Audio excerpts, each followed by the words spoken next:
నమస్తే, welcome to Y news. నేను కళ్యాణి. ఇక్కడ జరిగేటటువంటి ఈ కళ్యాణ సాముదాయిక మహోత్సవంలో అందరికీ ఒక్కొక్కళ్ళకి కూడా ఇగో ఇట్లాంటి మంగళ సూత్రాలు పెద్దలు గౌరవనీయులు స్వామి గారు వారి బృందం ఇవాళ కన్నుల పండగ. నేను 68 సంవత్సరాలు ఎన్నో పెళ్లి చూశాను. ఇంత నిండుగా ఇంతమంది గంటలతో పెళ్లి చేయడం చాలా కన్నుల పండుగగా ఉంది. నేను రాత్రి స్వామి గారిని కలిసినప్పుడు వారు ఒక మాట అన్నారు. అది నేను ఎప్పుడూ అనుకోలేని మాట.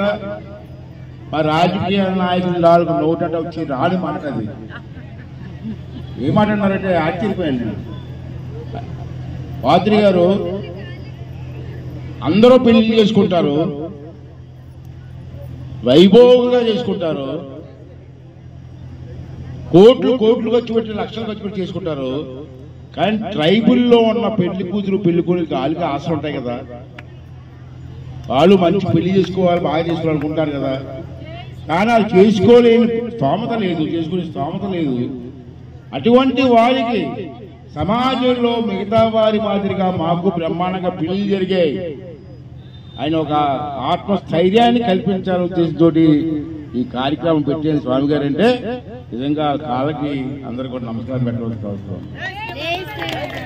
నేను ఒక మాట అంటాను, మీరందరూ కూడా అది ఎక్కువ మాట్లాడే టైం కూడా లేదు.